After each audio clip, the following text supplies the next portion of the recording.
Oi, tudo bem? Hoje eu vou ler Colecionando Arte e Cultura, do James Clifford, tradução de Ana O.B. Barreto. Eu vou só fazer uma leitura, eu ainda não li esse texto, então é a minha primeira leitura, e queria explicar que essas leituras eu faço primeiro para mim, como uma forma de eu me concentrar e me dispor a ler esse texto de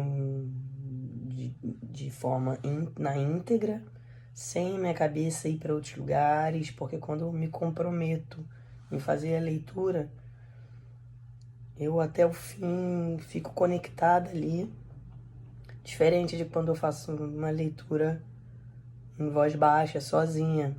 Eu comecei a fazer isso para mim mesma, estudando para um mestrado, e vi que era muito bom para mim. E depois eu posso voltar a esse áudio para me ajudar a fazer um fichamento, né? Então, assim, eu queria deixar claro que eu não tenho intenção nenhuma de fazer uma reprodução da obra, né? Até agora, o que eu gravei só fragmentos de obras maiores, então acredito que não haja problema em termos de direitos autorais, porém, havendo, que me digam, por favor, né? Meu intuito aqui é pensar como isso me ajuda, poderia ajudar alguém também, né? E porque para mim ler em voz alta é muito diferente de ler em voz baixa, e isso me ajuda até a entender as frases, né? A continuação das frases, a ideia que elas onde começa, onde termina, e raciocinar também, né? Então, é isso, eu tô oca, mas vamos lá. Colecionando arte e cultura. Tem uma, como chama, epígrafe aqui, né? Que fala: há um terceiro mundo em todo o primeiro mundo e vice-versa. Trinity Miha, Difference, Discourse 8. É a referência dessa epígrafe. E aí começa o texto. Este estudo compõe-se de 4 partes frouxamente interligadas, ocupando-se cada uma delas do destino dos artefatos tribais e das práticas culturais à medida que eles estão sendo relocados em museus ocidentais, sistemas de troca, arquivos disciplinares e tradições discursivas. A primeira parte propõe para o colecionar uma abordagem crítica, histórica, enfocando os processos subjetivos, taxonômicos e políticos. Esboça-se aí o sistema de arte e cultura, através do qual o Ocidente contextualizou e valorizou os objetos exóticos no século passado. Esse sistema ideológico e institucional encontra-se mais explorado na segunda parte, onde a descrição cultural é apresentada como uma forma de coleção. Mostra-se que a autenticidade concedida tanto aos grupos humanos quanto à sua obra artística procede de hipóteses específicas a respeito da temporalidade, unidade e continuidade. A terceira parte enfoca um momento revelador na apropriação moderna de obras não ocidentais de arte e cultura. Um momento retratado em diversas lembranças de Claude Lévi-Strauss referentes a esses anos de guerra passados em Nova York. Uma leitura crítica explicita a narrativa meta-histórica resgatadora que essas memórias pressupõem. Em todo o capítulo, contesta-se o sistema geral de arte e cultura sustentado por essa narrativa, particularmente na quarta parte, onde se sugerem histórias tribais e contextos alternativos.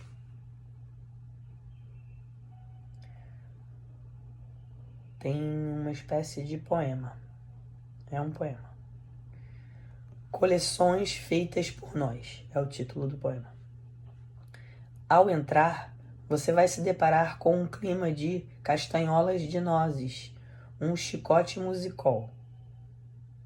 Dos estreitos Torres, um cistro de Misapur chamado junca, usado por tribos aborígenes para atrair caça pequena.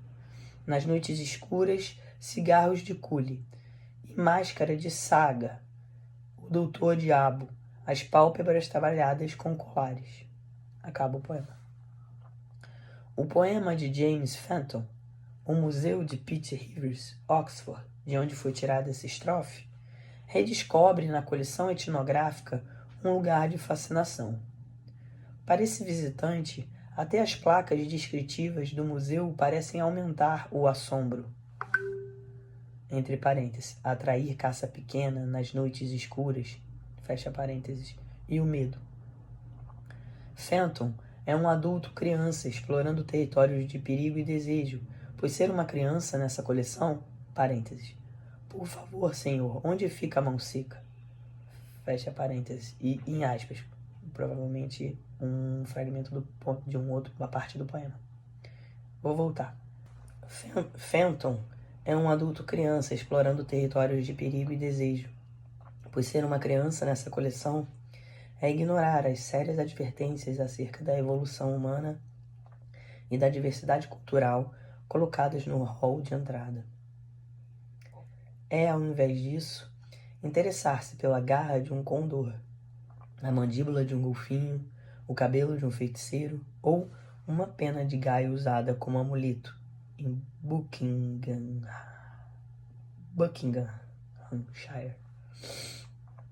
O Museu Etnográfico de Fenton é um mundo de encontros íntimos com objetos inexplicavelmente fascinantes, fetiches pessoais. Aqui, o colecionador está inevitavelmente ligado à obsessão, à recordação.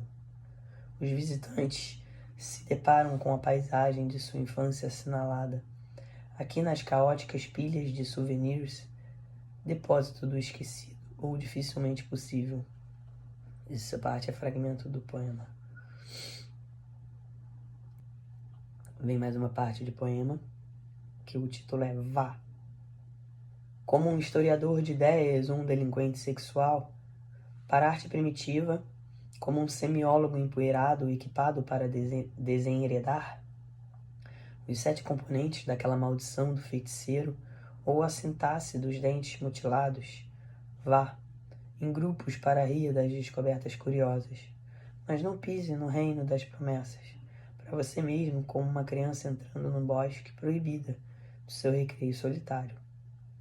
Acaba o poema.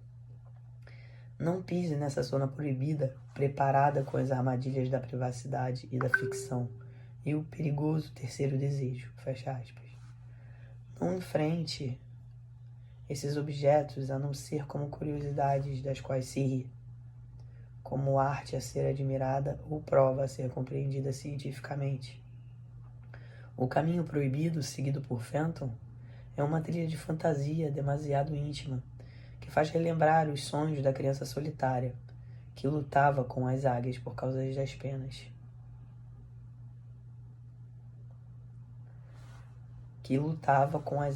Por causa das penas, fecha aspas. Ou a visão temerosa de uma menina que vê seu amante turbulento como um sabujo, abre aspas, de estranhos olhos pretercaninos, fecha aspas. Esse caminho através do museu de Pitt Rivers termina com o que parece ser um esboço de uma autobiografia, a visão de um bosque proibido pessoal, exótico, desejado, selvagem e governado pela lei paterna. 2 pontos. Volta mais uma parte. Ele sabia quais as torturas ali preparadas para ele pelos selvagens, enquanto calmamente abria o portão e entrava no bosque perto do cartaz. Atenção, homens, armadilhas, humanas e fuzis. Explosivos estão apostos nesse local. Fecha aspas. Pois seu pai protegera sua boa propriedade. Volta ao texto do Clifford. A jornada de Fenton na alteridade leva a uma área proibida do eu. Seu jeito íntimo de conquistar a coleção exótica encontra uma área de desejo demarcada e policiada. A lei se preocupa com a propriedade. A análise clássica do individualismo possessivo ocidental, 1962, feita por C.B. Macpherson, traça o surgimento no século XVII de um ideal como possuidor, um indivíduo cercado pela propriedade e pelos bens acumulados. O mesmo ideal pode servir para as coletividades à medida. O mesmo ideal pode servir para as coletividades à medida que fazem e refazem seus eus culturais. Por exemplo, Richard Handler, 1985, analisa o fazer de um patrimônio cultural québécois, recorrendo a Macpherson para desheredar as suposições e paradoxos que estão envolvidos em ter uma cultura, selecionar e desejar uma propriedade coletiva autêntica. A análise de Handler sugere que essa identidade, seja cultural ou pessoal, pressupõe os atos de colecionar, de reunir posses em sistemas arbitrários de valor e significado. Esses sistemas, sempre poderosos e governados pelas normas, mudam historicamente. Deles não se pode escapar. No máximo, sugere Fenton, pode-se transgredir, invadir, suas zonas proibidas, ou fazer com que as ordens manifestas desse sistema pareçam estranhas.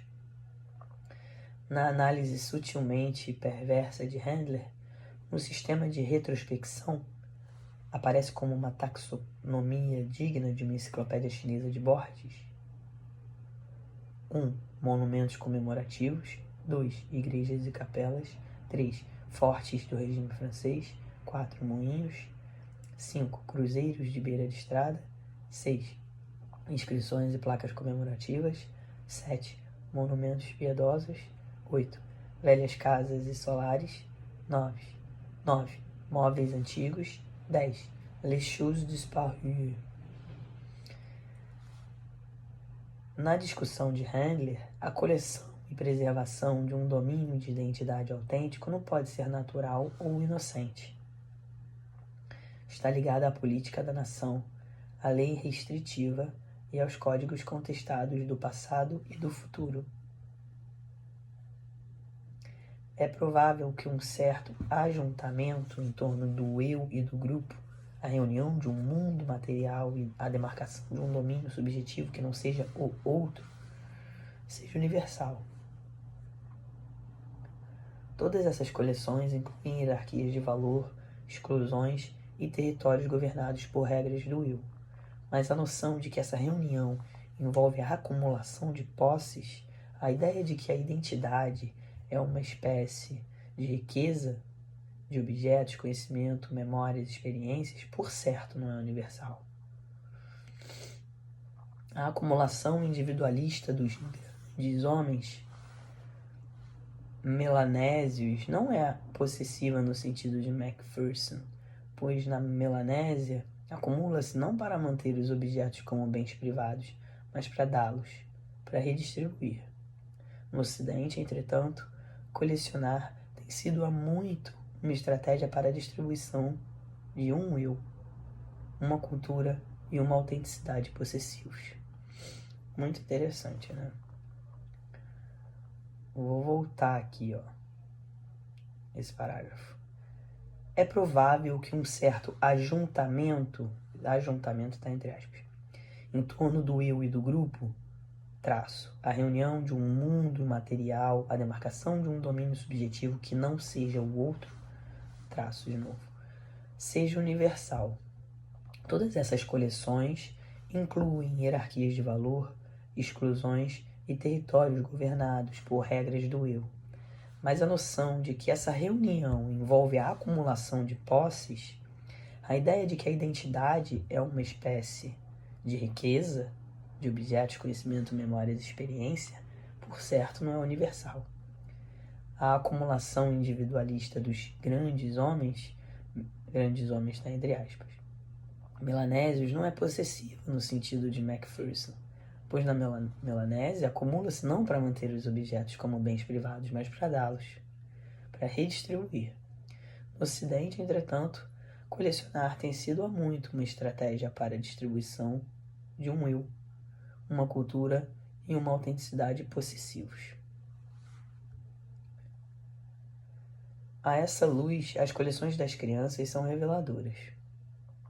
A acumulação de carros em miniatura de um menino, as bonecas de uma menina, um museu natural com pedras e conchas rotuladas, um beija-flor numa garrafa, de umas férias de verão, uma tigela tesouro cheia de aparas de cores vivas dos lápis-cera. Nesses pequenos rituais, observamos as ranhuras da obsessão, do indivíduo se exercitando no sentido de se apropriar do mundo, de reunir coisas em torno de si, com gosto e adequadamente. Gosto muito dessa visão. Acho que a arte faz isso muitas vezes, né? Não só quem coleciona, mas em termos da natureza, né?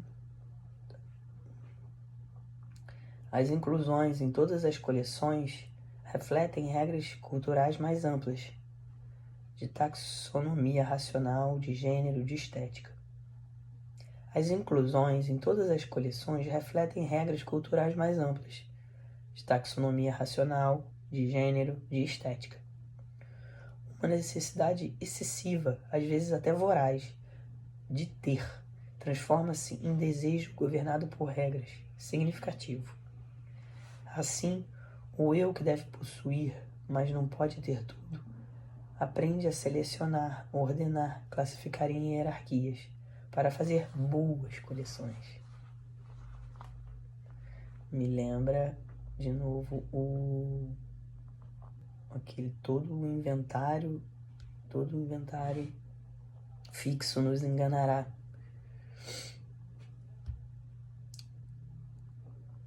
Esqueci o nome dele agora, mas enfim.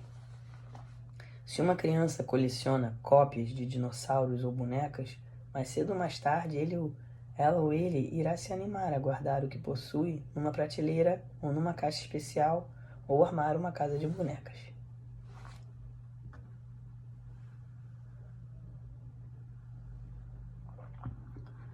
Tesouros pessoais passarão a ser públicos. Se a paixão é por estatuetas egípcias, espera-se que o colecionador as rotule, saiba a dinastia delas, não basta que simplesmente transpire em poder ou mistério. Diga coisas interessantes sobre elas, distinga as cópias dos originais. O bom colecionador, enquanto oposto ao obsessivo, ao avaro, tem bom gosto e é reflexivo. A acumulação se desdobra de uma maneira pedagógica edificante. A própria coleção, sua estrutura taxonômica e estética, se valoriza e qualquer fixação particular em objetos singulares caracteriza-se negativamente como fetichismo. Na verdade, uma relação adequada com os objetos, posse governada por regras, pressupõe uma relação selvagem ou desviante, idolatria ou fixação erótica. No comentário de Susan Stewart, aspas, o limite entre a coleção e o fetichismo é mediado pela classificação e a mostra intenção com a acumulação e o segredo. O limite entre a coleção e o fetichismo é mediado pela classificação e a mostra intenção com a acumulação e o segredo. 1984. On Longing, o estudo de amplo alcance de Stewart, traça uma estrutura do desejo, cuja tarefa é aquela, repetitiva e impossível, de preencher a lacuna que separa a linguagem da experiência que a linguagem codifica. A autora explora certas estratégias recorrentes, perseguidas pelos ocidentais desde o século XVI. Em sua análise, a miniatura, quer um retrato, quer uma casa de bonecas, desempenha o papel de um anseio burguês pela experiência interior. Ela também explora a estratégia do gigantismo, de Rabelais e Gulliver até arreiras e o quadro para fixar cartazes, do souvenir e da coleção. Ela também explora a estratégia do gigantismo, do souvenir e da coleção. Mostra como as coleções, mais especialmente os museus, criam a ilusão da representação adequada de um mundo. Em primeiro lugar, recortando os objetos de contextos específicos, quer culturais, históricos, quer intersubjetivos, e fazendo com que representem todos os abstratos. Uma máscara bâmbara. Ah, tá. Vou ler de novo. Mostra como coleções, mais especialmente os museus, criam a ilusão da representação adequada de um mundo. Em primeiro lugar, recortando os objetos de contextos específicos, quer culturais, históricos, quer intersubjetivos, e fazendo com que representem todos os abstratos. Uma máscara bambara, por exemplo, torna-se uma metonímia etnográfica para a cultura bambara. Em seguida, elaboram um esquema de classificação para guardar ou expor o objeto de modo que a realidade da própria coleção, sua ordem coerente, suprima as histórias específicas da produção e da apropriação do objeto. Fazendo paralelo com o relato de Marx da objetificação fantástica das mercadorias, Stuart argumenta que no Museu Moderno Ocidental, uma ilusão de uma relação entre as coisas toma o lugar de uma relação social.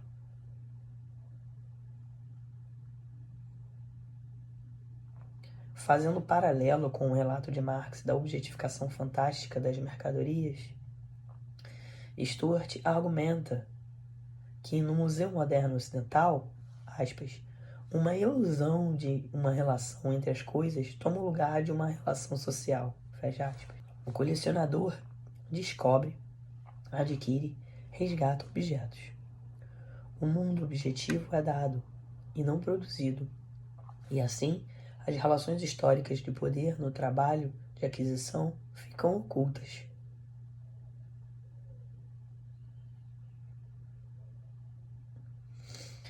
O fazer do significado na classificação e exposição no museu é mistificado enquanto representação adequada. O tempo e a ordem da coleção apagam o labor social concreto do seu fazer. O trabalho de Stuart revela de forma penetrante o colecionar e o expor como processos cruciais de formação da identidade ocidental.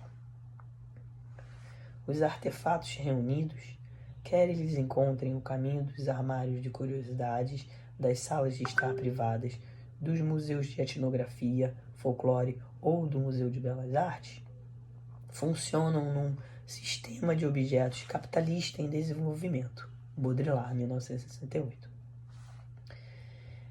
Em virtude desse sistema, cria-se um mundo de valor e mantém-se uma disposição e circulação significativas dos artefatos. Para Baudrillard, os objetos colecionados criam um ambiente estruturado que substitui a própria temporalidade desse ambiente pelo tempo real dos processos históricos e produtivos. Abre aspas. O ambiente dos objetos privados e a posse destes, dos quais as coleções constituem uma manifestação extrema, é uma dimensão da nossa vida que é tão essencial quanto imaginária, tão essencial quanto os sonhos. Uma história da antropologia e da arte moderna deve ver no colecionar tanto uma forma de subjetividade ocidental quanto um conjunto em mutação de práticas institucionais poderosas. A história das coleções, não limitada aos museus, é fundamental para uma compreensão da maneira como os grupos sociais que inventaram a antropologia e a arte moderna apropriaram-se das coisas exóticas, dos fatos e significados. Parêntese. Apropriar-se, : tomar para si, do latim proprius, próprio, propriedade. É importante analisar a maneira como as discriminações poderosas feitas em momentos específicos constituem um sistema geral de objetos no qual os artefatos valorizados circulam e fazem sentido. Desse modo, levantam-se questões importantes. Que critérios dão validade a um produto cultural ou artístico autêntico? Quais os valores diferenciais depositados nas velhas e novas criações? Que critérios morais e políticos justificam práticas de colecionar que sejam boas, responsáveis e sistemáticas? Por que, por exemplo, as aquisições de objetos africanos feitas por Leo Frobenius por atacado em torno da virada do século agora nos parecem excessivas? Como se define uma coleção completa? Qual o equilíbrio adequado entre a análise científica e a mostra pública? Em Santa Fé abriga-se uma soberba coleção de arte nativa americana na School of American Research, num prédio que foi construído literalmente como uma casa forte, de acesso cuidadosamente restrito. O Musée de l'Homme expõe de 1/10 de suas coleções. O restante está guardado em armários de aço ou amontoado nos cantos do imenso porão. Porque até recentemente parecia óbvio que objetos não ocidentais devessem ser preservados em museus europeus, até mesmo quando isso significa que não há belos espécimes visíveis no país de origem desses objetos. Como se distinguem antiguidades, curiosidades, arte, souvenirs, monumentos, artefatos etnográficos, em diferentes momentos históricos e em condições específicas de mercado? Por que muitos museus antropológicos começaram nos últimos anos a exibir alguns de seus objetos como obras-primas? Por que apenas recentemente a arte turística recebeu uma atenção séria dos antropólogos? Qual tem sido a interação mutante entre o colecionar história natural e a seleção de artefatos antropológicos para exposição e análise? A lista poderia ser alongada. A história crítica do colecionador diz respeito ao que os grupos específicos e indivíduos decidem preservar, valorizar e trocar dentre o que há no mundo material. Embora essa história complexa, desde pelo menos a idade do descobrimento, ainda esteja por ser escrita, Baudrillard fornece uma estrutura inicial para a disposição dos objetos no mundo moderno capitalista ocidental.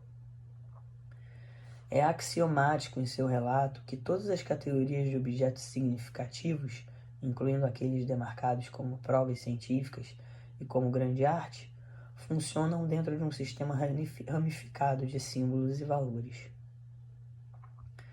Para tomarmos apenas um exemplo, o New York Times, de 8 de dezembro de 1984, relatou a pilhagem ilegal e corrente de sítios arqueológicos Anasazi, no sudoeste americano.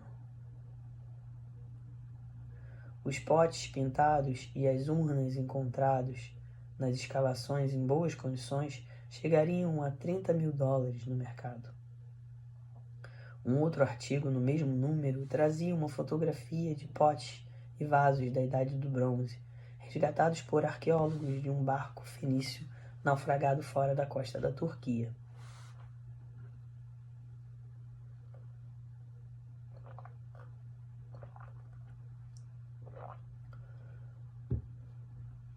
Um relato mostrava a coleta clandestina visando o lucro, o outro, a coleta científica visando o conhecimento. As avaliações morais dos dois atos de resgate opunham-se vigorosamente, mas os potes recuperados eram todos significativos, belos e antigos. A importância comercial, estética e científica dos dois casos pressupõe um dado sistema de valor. Este sistema encontra interesse e beleza intrínsecos em objetos de um tempo passado e assume que colecionar objetos de uso diário pertencentes a civilizações antigas, de preferência desaparecidas, será mais recompensador do que colecionar, por exemplo, garrafas térmicas decoradas na China moderna ou camisetas personalizadas da Oceania.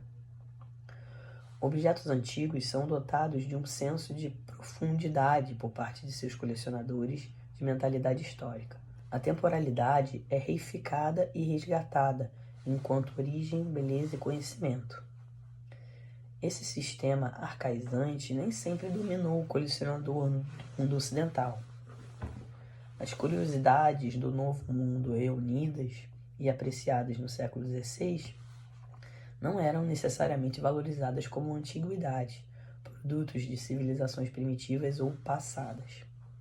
Elas frequentemente ocupavam uma categoria do maravilhoso, de uma idade do ouro corrente. Mais recentemente, o viés retrospectivo das apropriações ocidentais das culturas do mundo passou por um exame minucioso. Fabian, 1983, Clifford, 1986. A autenticidade cultural ou artística tem tanto a ver com um presente inventivo, quanto com um passado e a objetificação, preservação ou revitalização deste. A partir da virada do século, os objetos coletados têm sido classificados em duas grandes categorias, como artefatos culturais, categoria científica, ou como obras de arte, categoria estética. Outros itens colecionáveis, bens produzidos em massa, arte turística, curiosidades, etc., têm sido valorizados menos sistematicamente, quando muito encontram lugar em mostras de tecnologia ou folclore. Essas e outras localizações, dentro do que se pode chamar de um moderno sistema da arte e cultura, podem ser visualizadas com a ajuda de um diagrama, de certo modo procrustiano. O quadrado semiótico de A.J. Gramsci e Rastier, 1968, nos mostra que qualquer posição binária inicial pode, através da operação das negações e das sínteses apropriadas, gerar um campo de termos muito maior, os quais, entretanto, continuam todos necessariamente encerrados na clausura do sistema inicial. Jameson, 1981. Ao adaptar Gramsci às finalidades da crítica cultural, Frederick Jameson usa o quadrado semiótico para revelar os limites de uma consciência ideológica específica, marcando os pontos conceituais além dos quais essa consciência não pode ir, e entre os quais ela está condenada a oscilar. 1981. Seguindo o exemplo de Jameson, apresento a seguir o mapa, vira o diagrama, de um campo de significações e instituições historicamente específico e contestável. Ao começar com uma posição inicial, 4 termos são gerados por um processo de negação. Isso estabelece eixos horizontais e verticais e 4 zonas semânticas entre eles. 1. A zona das obras-primas autênticas. 2. A zona dos artefatos autênticos. 3. A zona das obras-primas inautênticas. 4. A zona dos artefatos inautênticos. A maioria dos objetos, velhos e novos, raros e comuns, familiares e exóticos, podem ser localizados em uma dessas zonas ou, de forma ambígua, no trânsito entre 2 zonas. O sistema classifica os objetos e lhes atribui um valor relativo. Estabelece os contextos a que eles adequadamente pertencem e entre os quais os objetos circulam. Movimentos regulares em direção ao valor positivo prosseguem de baixo para cima e da direita para a esquerda. Esses movimentos selecionam artefatos de valor ou raridades duráveis. Valor este normalmente assegurado por um status cultural que vai desaparecendo ou pela seleção de mecanismos de preços no mercado de arte. O valor do artefato, do artesanato, dos shakers, reflete o fato de que a sociedade shaker não existe mais. O estoque é limitado. No mundo da arte, conhecedores e colecionadores reconhecem uma obra como importante conforme critérios que são mais do que simplesmente estéticos. Ver Becker, 1982. Na realidade, as definições que prevalecem a respeito do que é belo ou interessante às vezes mudam muito rapidamente. Esse é o quadro, ó. Autêntico acima, inautêntico embaixo, Lado esquerdo, obra-prima. Lado direito, artefato. Expertise, museu de arte, mercado de arte. História do folclore, um museu etnográfico, cultura material, artesanato. Inautêntico, falsificações, invenções, um museu de tecnologia, ready-mades e anti-arte. Arte turística, mercadoria, a coleção de curiosidades e utensílios. E aqui, ó, arte original singular, cultura tradicional coletivo. Não cultura, novo, incomum. Não arte produzida, reproduzida comercial. Uma área de trânsito frequente no sistema é a que liga a zona 1 e 2.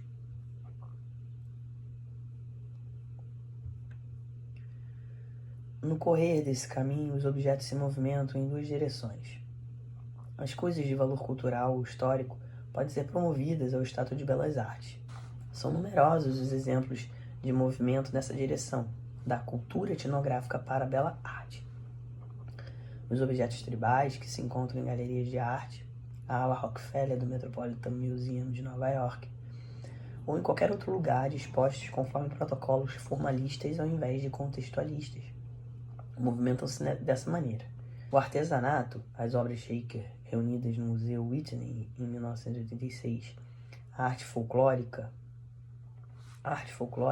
algumas antiguidades, a arte navy, estão todos sujeitos a promoções periódicas. Um movimento na direção inversa ocorre sempre que se contextualizam cultural e historicamente as obras-primas da arte, algo que tem ocorrido cada vez mais explicitamente. O movimento daqui para cá.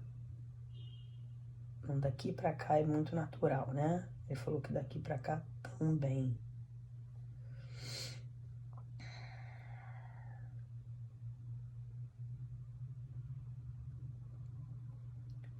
Algo que tem ocorrido cada vez mais explicitamente. Talvez o caso mais dramático tenha sido a relocação da grande coleção impressionista da França, inicialmente no Jeu de Paume, para o novo museu do século XIX, na Gare d'Orsay. Nesse caso, as obras de arte ocupam seu lugar no panorama de um período histórico-cultural. O panorama inclui um urbanismo industrial emergente e a tecnologia triunfante deste, tanto a arte má quanto a arte boa. É possível ver um movimento menos dramático da Zona 1 para a Zona 2.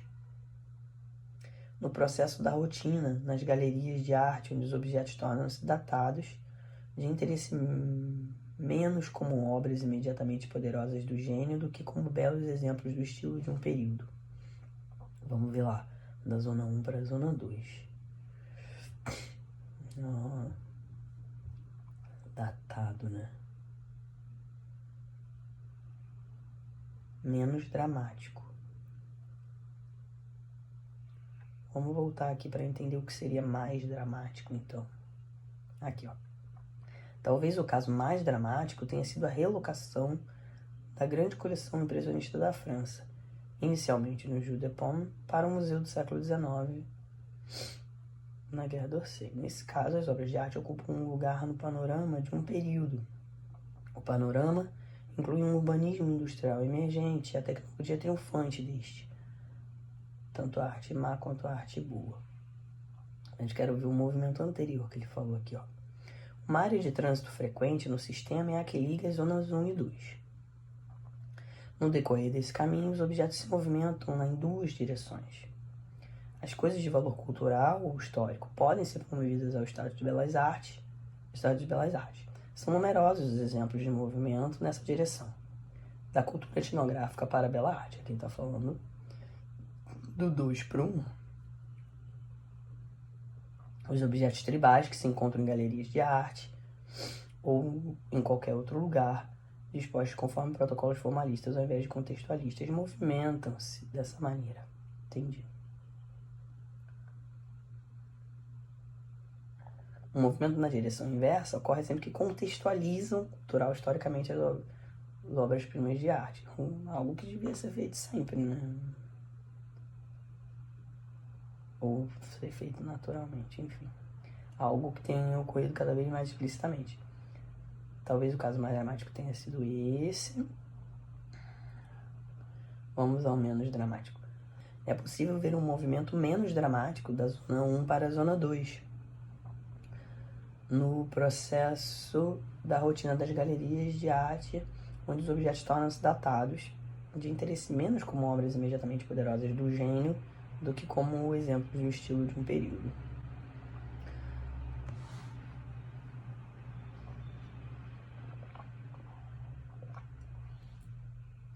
O movimento também ocorre entre as metades inferior e superior do sistema, geralmente direcionado para cima. Metade inferior e superior.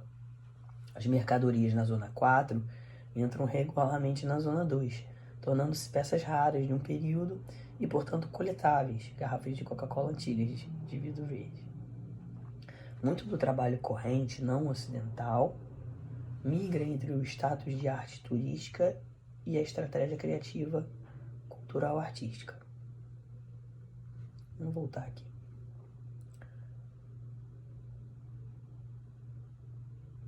Do 4 para o 2, tornando-se peças raras no período. Do 4 para o 2, arte turística, mercadorias, como as garrafas de Coca-Cola que ele falou ali, né?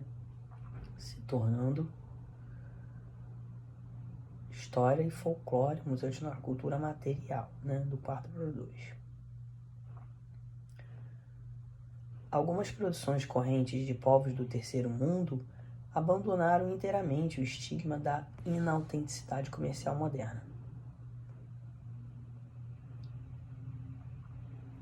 Por exemplo, a pintura primitiva haitiana, comercial e de origem relativamente recente e impura, mudou-se integralmente para o circuito de arte e cultura. A arte naif, né, por exemplo, imagino que da mesma forma que a gente esteja ressignificando tudo isso, né?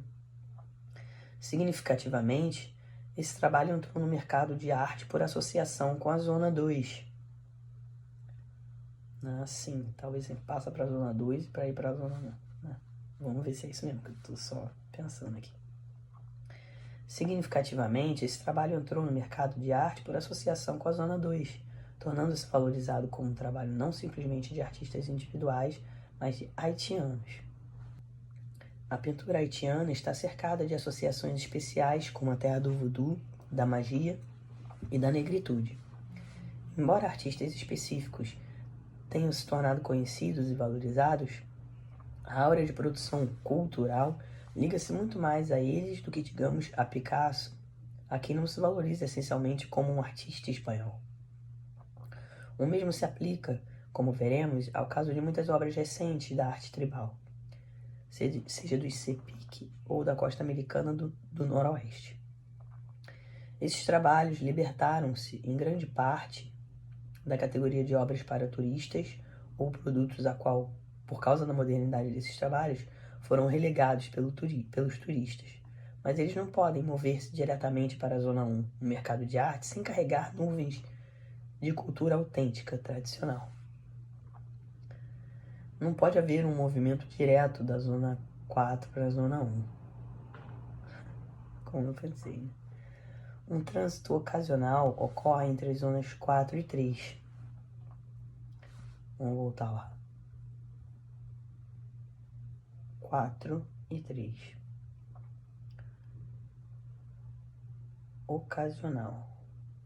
Mercadorias, coleção, utensílio, né? Falsificações, handmaids. Achei muito curioso o handmade estar junto com falsificação. Anti-arte. Mas é legal. Um trânsito ocasional ocorre entre as zonas 4 e 3, por exemplo, quando se percebe que um produto ou um artefato tecnológico é um caso de criação inventiva especial. O objeto é escolhido na cultura comercial ou de massa, talvez para ser exibido no museu de tecnologia. Às vezes, tais objetos entram inteiramente no domínio da arte. Inovações tecnológicas ou produtos podem ser contextualizados como design moderno, passando assim pela zona 3 até entrar na zona 1. a mobília, as máquinas domésticas, os carros e assim por diante, expostos no Museu de Arte Moderna de Nova York, por exemplo. Há também um trânsito regular entre as zonas 1 e 3. Regular? Tá.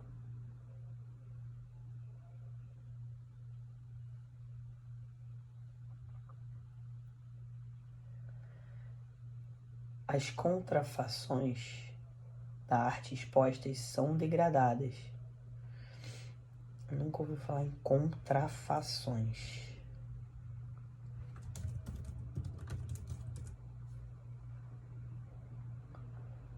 Fingimento, simulação, disfarce, falsificação de produtos, valorização do produto. Tá.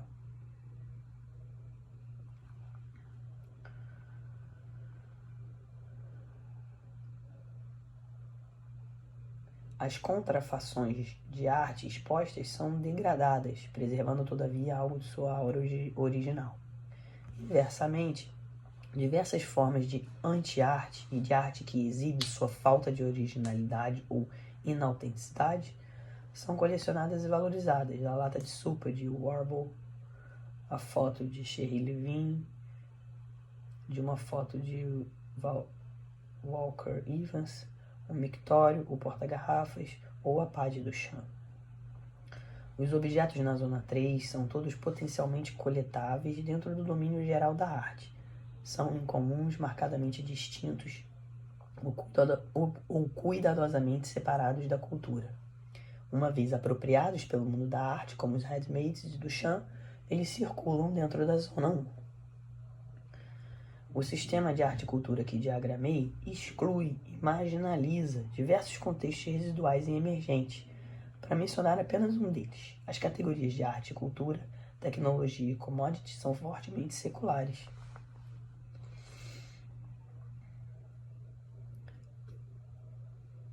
Os objetos religiosos podem ser valorizados como grande arte, um retábulo de Giotto. Como arte folclórica, as decorações numa gruta de uma santa popular latino-americana, ou como artefato cultural, um chocalho indígena. Esses objetos não têm poder individual ou mistério, qualidades um dia possuídas pelos fetiches, antes que eles fossem reclassificados no sistema moderno como arte primitiva ou artefato cultural. Vamos voltar aqui então à primeira frase para entender melhor. O sistema de arte e cultura que diagramei exclui e marginaliza diversos contextos residuais e emergentes.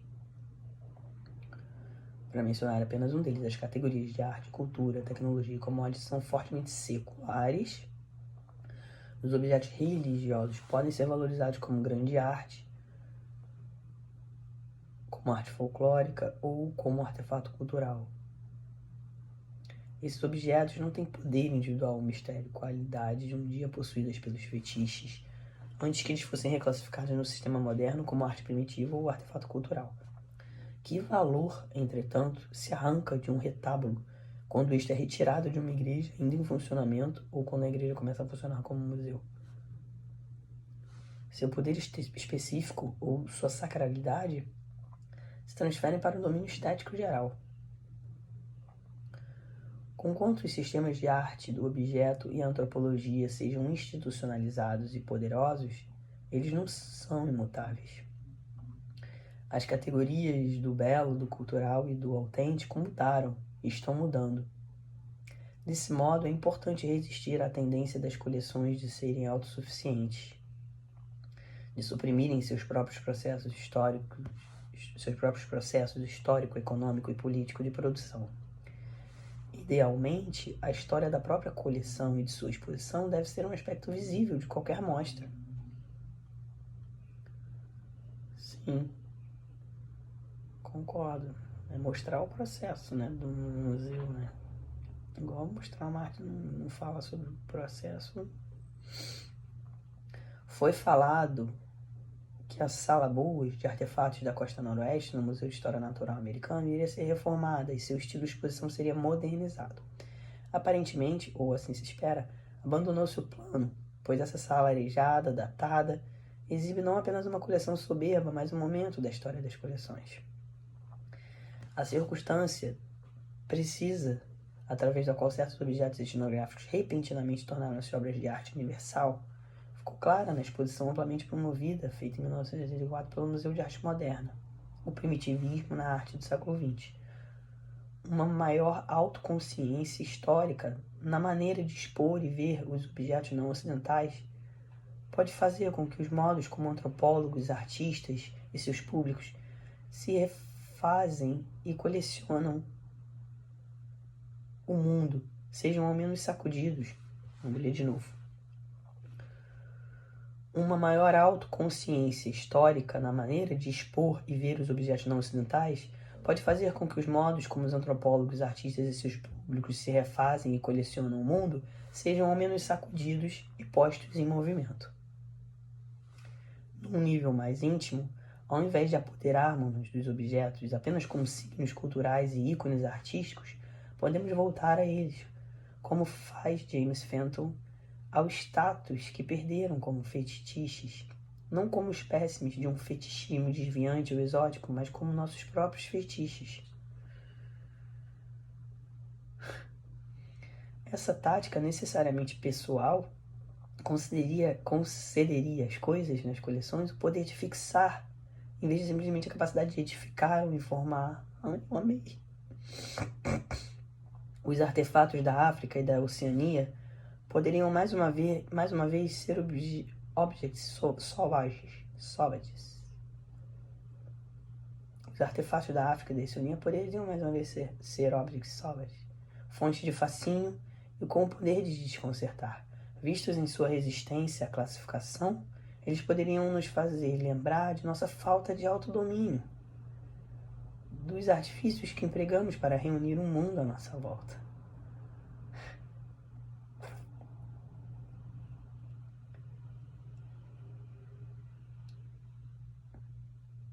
Isso é muito bom, né? Isso é muito bom, porque a situação em si já é algo delicado. Se a gente não faz essas ressalvas, não tenta, não expõe a nossa própria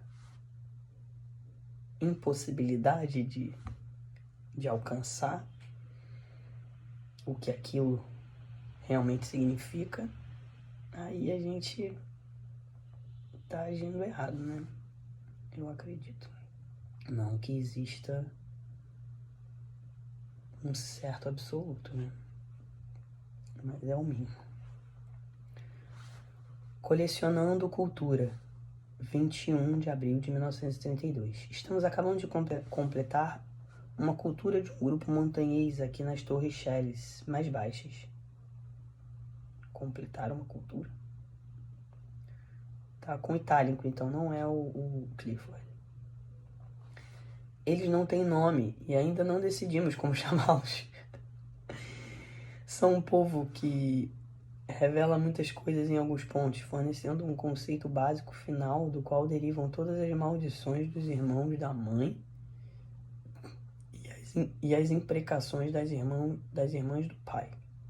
E já tendo articulado a atitude em relação ao incesto que Hilford descreveu como fundamental no seu artigo para a enciclopédia, eles tomaram as medidas terapêuticas que recomendamos para Dubu e Manos, ter um demônio além do feiticeiro da vizinhança, e levar os mortos para fora da aldeia e localizá-los. Mas em outros aspectos eles são aborrecidos, têm a bagunça de toda a ralé de crenças mágicas e fantasmagóricas do Pacífico, e de certo modo são como os da planície quanto à receptividade de ideias estranhas. Uma imagem de um nativo local lendo o índice do ramo de ouro apenas para ver se eles não perderam nada seria apropriada. Trabalhar com eles é muito difícil. Moram por toda parte, como uma meia dúzia de casas. Nunca ficam parados mais de uma semana de cada vez. É claro que isso apresentou um novo desafio de método que foi interessante. As dificuldades que incidem em se estar 2 dias em cima de montanhas impossíveis nos têm consumido, e depois vamos fazer um povo litorâneo. Só essa forma de falar, vamos fazer um povo, a gente naturaliza, né? Igual aqui, ó. Estamos acabando de completar uma cultura. Vamos completar uma cultura. É como a gente fala muito, né? Usa os pronomes possessivos também de forma... Atenciosamente, Margaret Mead. encontrada na American Anthropologist 34, 1932. Nota da Nova Guiné. Essa coisa, né? E aí ele continua. Culturas são coleções etnográficas. Desde a definição fundamental de Taylor, de 1871, o termo designa um todo completo, um tanto vago que inclui tudo o que é comportamento de grupo aprendido, de técnicas de corpo a ordens simbólicas. Tem havido tentativas recorrentes de definir a cultura, mais precisamente, ou, por exemplo, para distingui-la de estrutura social. Mas o uso includente persiste, pois há vezes em que ainda precisamos ser capazes de falar holisticamente de cultura japonesa ou trobrianda ou marroquina, confiando que estamos designando algo real e diferentemente coerente. É cada vez mais claro, entretanto, que a atividade concreta de representar uma cultura, uma subcultura, ou mesmo qualquer domínio coerente de atividade coletiva, é sempre estratégica e seletiva. As sociedades do mundo estão sistematicamente interligadas demais para permitir qualquer isolamento fácil de sistemas separados ou que funcionem de forma independente. O andamento crescente da mudança histórica, a recorrência habitual de estresse nos sistemas que estão sendo estudados, força uma nova autoconsciência a respeito do modo como se constroem e se traduzem os todos e as fronteiras culturais. O elan pioneiro de Margaret Mead em completar uma cultura nas terras altas da Nova Guiné, reunindo uma população dispersa, descobrindo seus costumes fundamentais, dando um nome ao resultado da pesquisa, neste caso a montanha Arapesh, não é mais possível. Ver a etnografia como uma forma de colecionar cultura, mas não evidentemente a única maneira de fazê-lo, realça os modos como os diversos fatos e experiências são selecionados, reunidos, retirados de suas ocorrências temporais originais e como eles recebem um valor duradouro num novo arranjo. Coletar, pelo menos no Ocidente, onde geralmente se pensa o tempo como linear e irreversível, pressupõe resgatar fenômenos da decadência ou perda histórica inevitáveis. A coleção contém o que merece ser guardado, lembrado e entesourado. Os artefatos e costumes são protegidos do tempo. Tipicamente, os colecionadores da cultura antropológica reuniram o que parece tradicional, o que por definição se opõe à modernidade. De uma realidade histórica complexa, que inclui os encontros etnográficos em curso, eles selecionam aquilo que dá forma, estrutura e continuidade a um mundo. O que é híbrido ou histórico no sentido emergente foi coletado de forma menos comum e apresentado como um sistema de autenticidade. Por exemplo, na Nova Guiné, Margaret Mead e Hale Fortune preferiram não estudar os grupos mal catequizados, como Mead escreveu numa carta. E ficara claro para Malinovski nas Trobriands que aquilo que merecia a atenção máxima da ciência era a cultura, circunscrita, ameaçada por uma hoste de influências modernas e externas. Os melanésios tornaram-se cristãos por motivos próprios, ao aprender a jogar uns com os outros, os jogos dos forasteiros. Não pareceu uma experiência digna de ser recuperada. Os melanésios tornarem-se cristãos por motivos próprios, ao aprender a jogar uns com os outros os jogos dos forasteiros, não pareceu uma experiência digna de ser recuperada. Toda a apropriação de cultura, seja por nativos, seja por forasteiros, pressupõe uma posição temporal e uma forma de narrativa históricas específicas. Juntar, possuir, classificar e avaliar, sem dúvida, não se restringe ao Ocidente. Mas em qualquer outro lugar, essas atividades não precisam estar associadas à acumulação, um lugar de redistribuição, ou à preservação, em lugar da decadência natural ou histórica. A prática ocidental de colecionar cultura tem sua própria genealogia local, intrincada em distintas noções europeias de temporalidade e ordem. Vale a pena alongar-se por um momento nessa genealogia, pois ela organiza as hipóteses que estão sendo arduamente desaprendidas pelas novas teorias da prática, do processo e da historicidade. Bourdieu, 1977, Giddens, 1979, Ortner, 1984, Salins, 85. Um aspecto crucial da história recente do conceito de cultura tem sido a aliança e a divisão de trabalho desta com a arte. A cultura, mesmo sem um C maiúsculo, tende para a forma e a autonomia estéticas. Já sugeri que as ideias de cultura e as ideias de arte modernas funcionam conjuntamente num sistema de arte-cultura. A categoria abrangente de cultura do século XX, aquela que privilegia a cultura alta ou baixa, somente é plausível nesse sistema, pois enquanto, em princípio, admite todo comportamento humano aprendido, essa cultura com C minúsculo ordena os fenômenos em caminhos que privilegiam os aspectos coerentes, equilibrados e autênticos da vida compartilhada. Desde meados do século XIX, as ideias de cultura reuniram esses elementos que parecem dar continuidade e profundidade à existência coletiva. Desde meados do século XIX, a ideia de cultura, né? Reuniram esses elementos que parecem dar continuidade e profundidade à existência coletiva, vendo-a inteira ao invés de disputada, rasgada, intertextual ou sincrética. A imagem quase pós-moderna de Mead, de um nativo num lugar, lendo o índice do amo de ouro, apenas para ver se eles não perderam nada, não é uma visão da autenticidade. Mead considerou aborrecida a receptividade dos Arapestas às influências estranhas. O colecionador de cultura deles complicou o colecionador dela. Os progressos históricos forçá-la-iam mais tarde a fornecer uma imagem revista desses melanésios difíceis. No novo prefácio à reedição de 1971 de sua obra etnográfica em 3 volumes, The Mountain Arapesh, Mead dedica diversas páginas a cartas de Bernard Narakoi, um arapés então estudando direito em Sydney, na Austrália. A antropóloga de pronto admite seu espanto ao ouvir dele.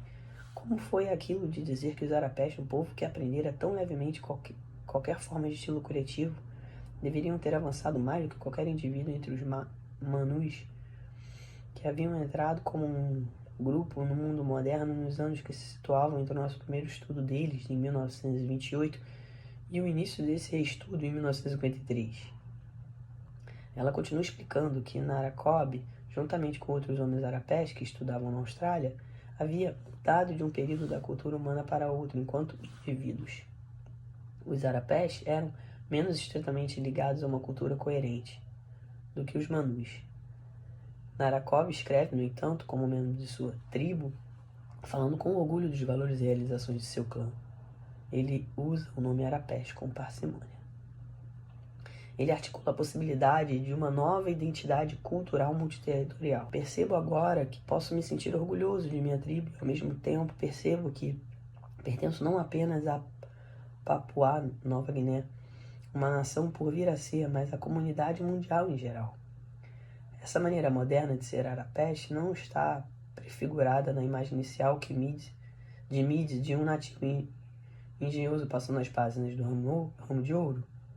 Essa maneira moderna de ser arapés já não está prefigurada na imagem inicial de Mead de um nativo engenhoso passando as páginas do ramo de ouro?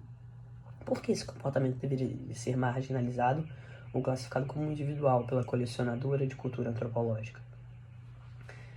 As expectativas de totalidade, continuidade e essência vêm sendo há muito construídas nos elos das ideias ocidentais de cultura e arte. Algumas palavras do cenário recente devem bastar, já que mapear a história desses conceitos conduziria a uma caça às origens que nos levaria de volta, pelo menos aos gregos.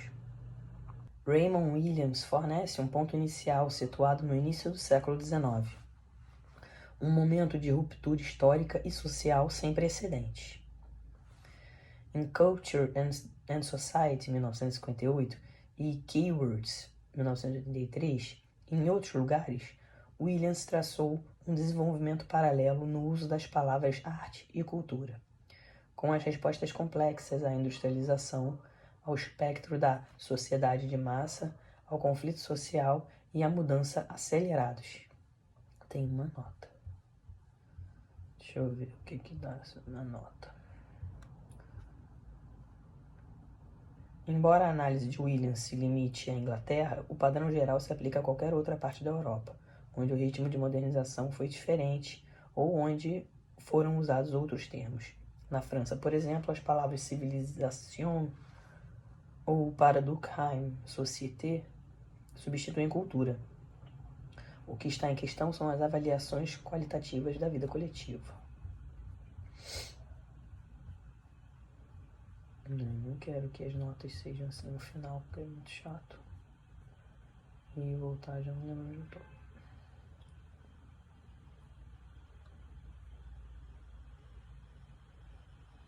Por isso que eu amo quando a nota vem na própria página. Segundo Williams, no século XVIII, a palavra arte significava predominantemente habilidade. Os marceneiros, os criminosos e os pintores eram, cada um a seu modo, engenhosos. Muito bom. Olha só. No século XVIII. Cultura designava uma tendência ao crescimento natural e seus usos predominantemente agrícolas e culturais. Tanto as plantas quanto os indivíduos humanos podiam ser cultivados. Cultura designava uma tendência ao crescimento natural e seus usos predominantemente agrícolas e culturais. Tanto as plantas quanto os indivíduos humanos podiam ser cultivados.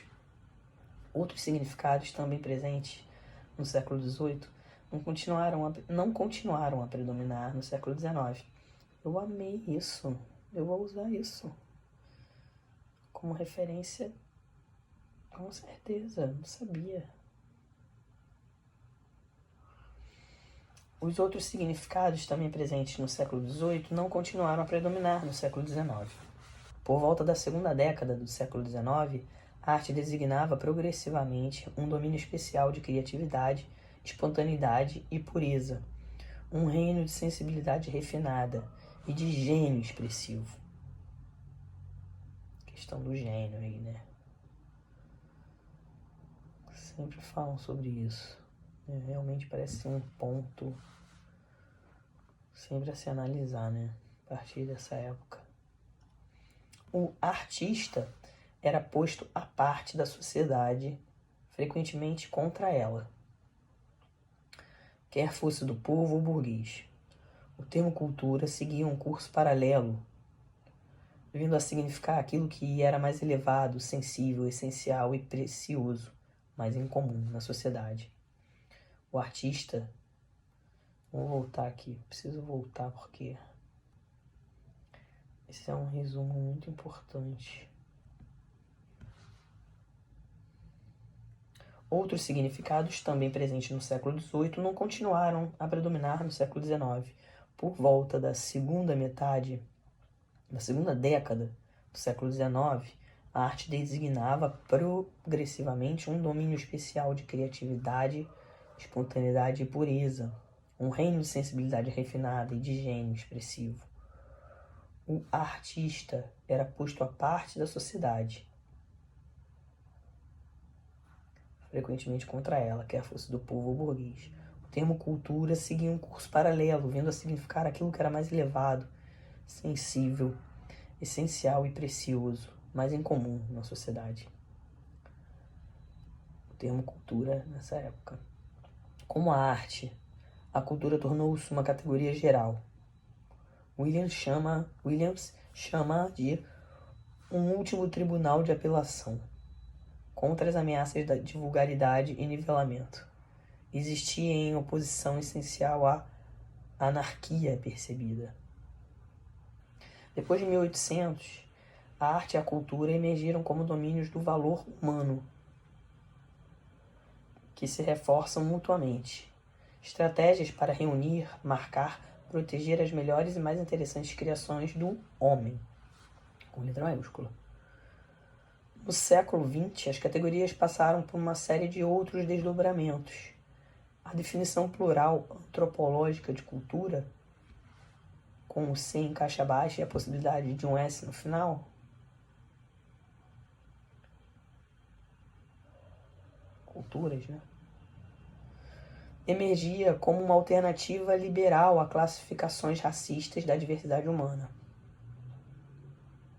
Era um meio sensível para compreender os modos de vida na totalidade, num alto contexto colonial de inter-relação global sem precedentes.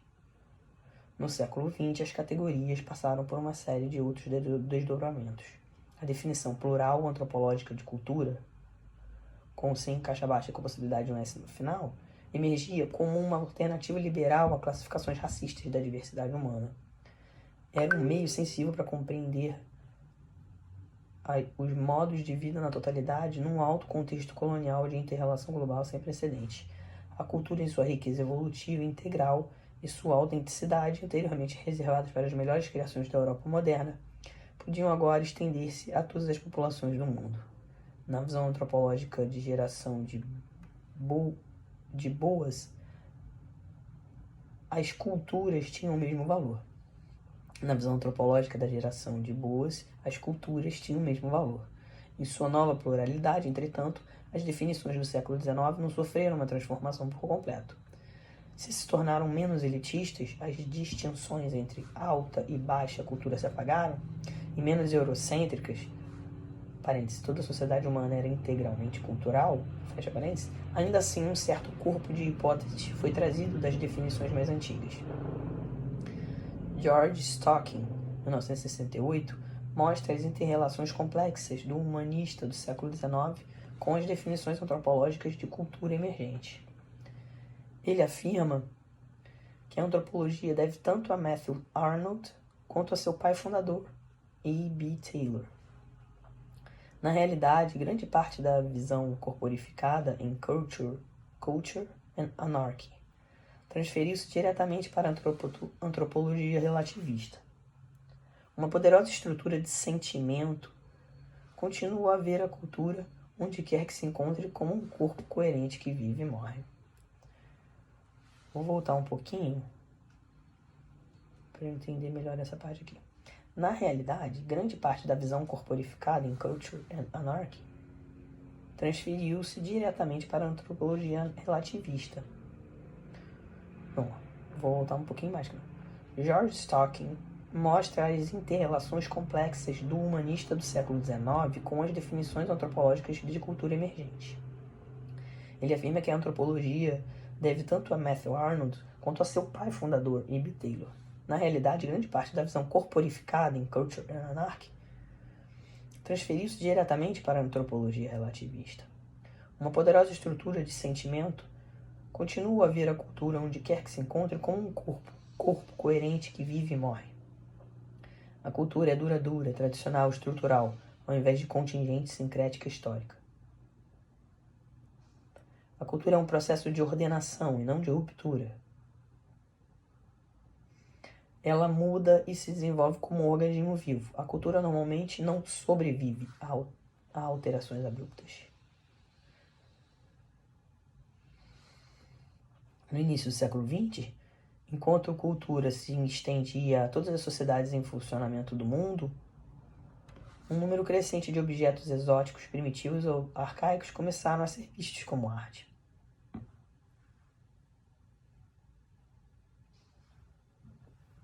Sim.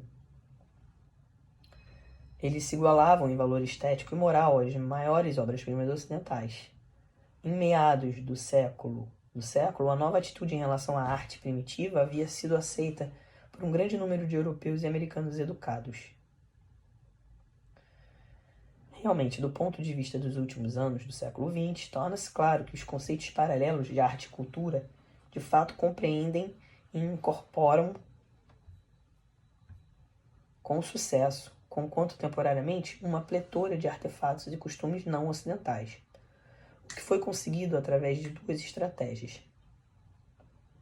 Primeiro, os objetos reclassificados como arte primitiva foram admitidos no Museu Imaginário da Criatividade Humana, embora com mais vagar, dos museus de belas artes concretos do Ocidente. Segundo, o discurso e as instituições da antropologia moderna construíram imagens comparativas e sintéticas do homem, com letra maiúscula, buscando imparcialmente por entre os modos de viver autênticos do mundo, conquanto estranhos na aparência ou obscuros na origem. A arte e cultura, as categorias para as melhores criações do humanismo ocidental, em princípio, estenderam-se a todos os povos do mundo. Vou ler de novo essa parte.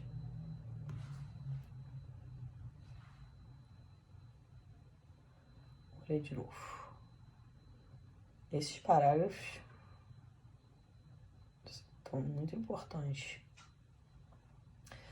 Realmente, do ponto de vista dos últimos anos do século XX, torna-se claro que os conceitos paralelos de arte e cultura de fato compreendem e incorporam com sucesso, conquanto temporariamente, uma pletora de artefatos e costumes não ocidentais. O que foi conseguido através de duas estratégias. Primeiro, os objetos reclassificados como arte primitiva foram admitidos no Museu Imaginário da Criatividade Humana e, embora com mais vagar, nos museus de belas artes concretos do Ocidente. Segundo, o discurso e as instituições da antropologia moderna construíram imagens comparativas e sintéticas do homem, buscando imparcialmente por entre os modos de viver autênticos do mundo, conquanto estranhos na aparência ou obscuros na origem. Arte e cultura, as categorias para as melhores criações do humanismo ocidental, em princípio, estenderam-se a todos os povos do mundo. Talvez valha a pena enfatizar que nada do que se diz aqui sobre a historicidade dessas categorias culturais ou artísticas deve ser compreendido como afirmação de que elas sejam falsas ou como negação de que muitos de seus valores sejam dignos de apoio. Como qualquer arranjo discursivo bem-sucedido, a autenticidade do sistema arte-cultura articula domínios consideráveis de verdade e de progresso científico, assim como áreas de cegueira e controvérsia. Ao enfatizar a transitoriedade do sistema, faço com a convicção, é mais um sentimento do terreno histórico movendo-se debaixo dos pés, de que as classificações e apropriações generosas das categorias ocidentais de arte e cultura são agora menos estáveis do que anteriormente. Vou reler sem parênteses. Ao enfatizar a transitoriedade do sistema, faço com a convicção de que as classificações e apropriações generosas das categorias ocidentais de arte e cultura são agora menos estáveis do que anteriormente. Essa habilidade parece ligar-se à crescente inter-relação das populações do mundo e à contestação desde os anos 50 do colonialismo e do eurocentrismo. Colecionar arte e coletar cultura acontecem agora num mundo mutante de contradiscursos, sincretismos e reapropriações que têm origem tanto fora como dentro do Ocidente. Não posso discutir as causas geopolíticas desses desenvolvimentos. Posso apenas levantar suposições sobre suas consequências transformadoras e enfatizar que a moderna genealogia da cultura e da arte, que venho esboçando cada vez mais, parece ser uma história local.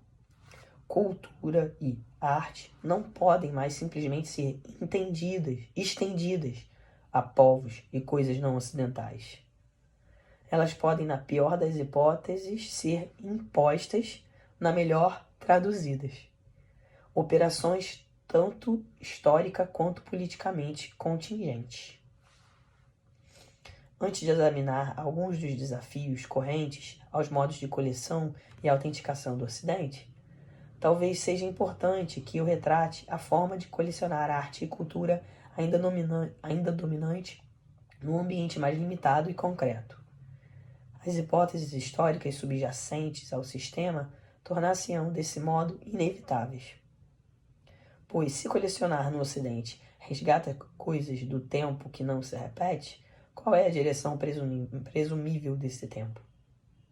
Como ele confere raridade e autenticidade às variadas produções da habilidade humana?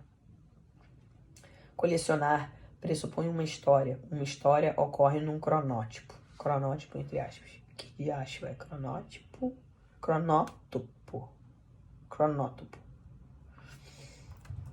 Medidor de tempo. O que é cronótopo? Cronótopo. É Reporta-se a relação entre as categorias de espaço e tempo, composto pelas palavras gregas cronos, tempo, e topos, lugar. Indissociabilidade diz. Reporta-se a relação entre as categorias de espaço e tempo, composto pelas palavras cronos, tempo e topos, lugar. Por ele se enfatiza uma indissociabilidade desses dois elementos, tal como se manifesta nas representações literárias. Colecionar pressupõe uma história. Uma história ocorre num cronótopo. Um cronótopo para se colecionar. Não sei ler isso. Dans son effort pour comprendre le monde, l'homme dispose donc toujours d'un surplus de signification. Claude Lévi-Strauss. Pô, não tem nenhuma notinha com a tradução, não? O termo cronótopo, como foi usado por Bakhtin,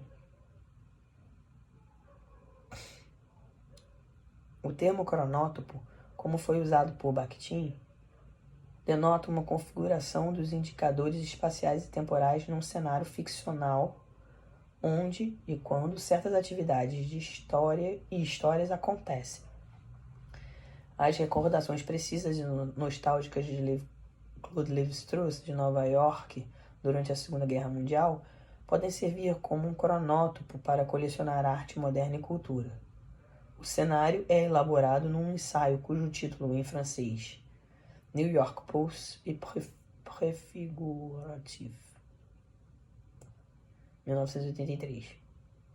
Vou tentar de novo. O cenário é elaborado num ensaio cujo título em francês, New York Post et Préfiguratif, 1983, sugere a categoria espaço-temporal subjacente ao trabalho mais fortemente do que a tradução para o inglês, publicada New York em 1941. Um ensaio incide num microgênero dos escritos de Lévi-Strauss, aquele desenvolvido por ele com virtuosidade em tristes trópicos. Locais específicos: o Rio, a Ilha do Fogo, cidades brasileiras novas, sítios indígenas sagrados, aparecem como momentos de ordem e transformação humanas inteligíveis, cercadas pelas correntes destrutivas entrópicas da história global. A seguir, suplemento um ensaio sobre Nova York, com passagens de outros textos escritos por Lévi-Strauss, quer durante os anos da guerra, quer ao lembrar-se delas. Ao lê-las como um cronótopo unificado, deve-se ter em mente que esses não são registros históricos, mas celebrações literárias complexas. Então tá falando sobre história e tradução, né? História e tradução?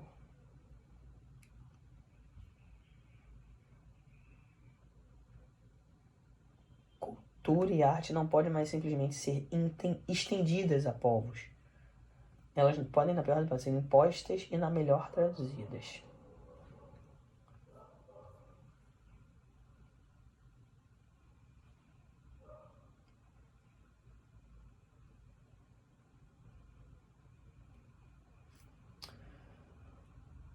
O tempo e espaço em questão foi retrospectivamente composto por Lévi-Strauss e recomposto, com outras finalidades, por mim.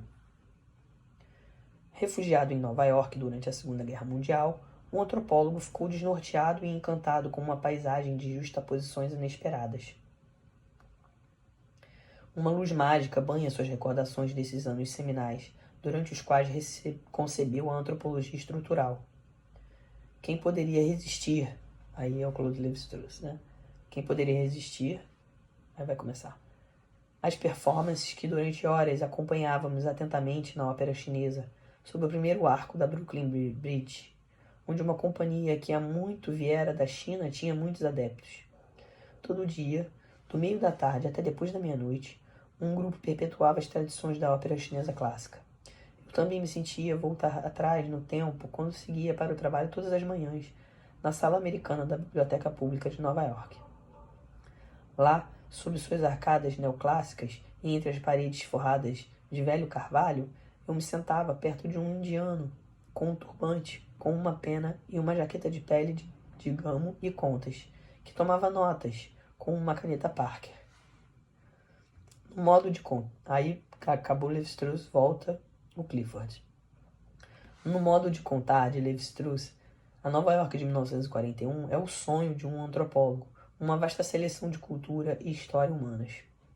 Uma breve caminhada ou uma volta de metrô irá levá-lo de um Greenwich Village reminiscente da Paris de Balzac aos arranha-céus semelhantes à torres de Wall Street. Virando uma esquina nessa miscelânea de imigrantes e grupos étnicos, aquele que passeia entra repentinamente num mundo diferente, com língua, costumes e cozinha próprios. Tudo está disponível para o consumo. Em Nova York pode-se obter quase qualquer tesouro. O antropólogo e seus amigos artistas André Breton, Mar Ernst, André Masson, Georges Dutuit, Yves Tanguy e Mata. Quem é esse Mata? O Roberto da Mata. Encontram obras-primas de arte pré-colombiana, indiana, japonesa ou da Oceania entulhadas em armários ou apartamentos de comerciantes. Deixa eu ver quem é Mata agora, fiquei curioso. Tem algum outro sem ser Roberto da Mata? Da Mata não é da Mata junto? Vou botar amigo de Levi-Strauss. Strauss Mata. Gente, acho que deve ser da Mata mesmo.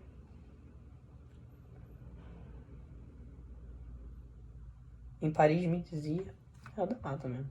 Para Levi-Strauss, Nova York nos anos 40 é um país das maravilhas de repentinas aberturas para outros tempos e lugares, da matéria cultural que está deslocada. Tudo, de algum modo, encontra um caminho aqui.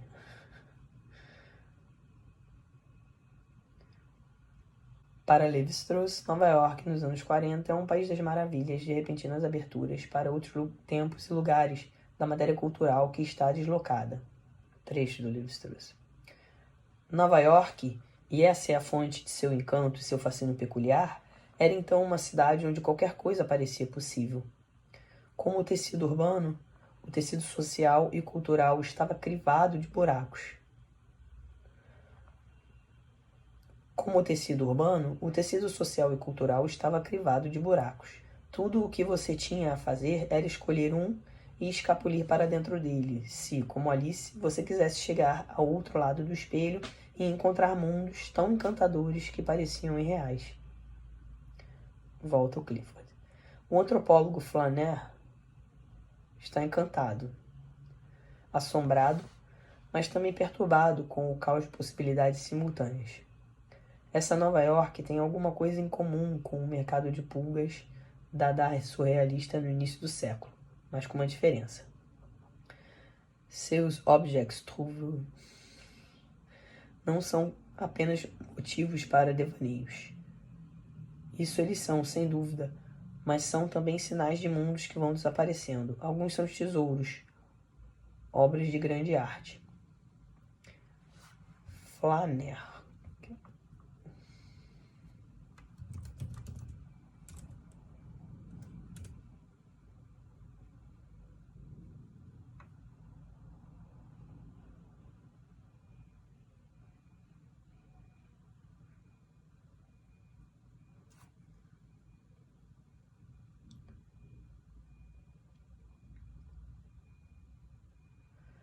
O flaner era, antes de tudo, um tipo literário do século XIX na França, essencial para qualquer imagem das ruas de Paris. Como que eu não sabia disso?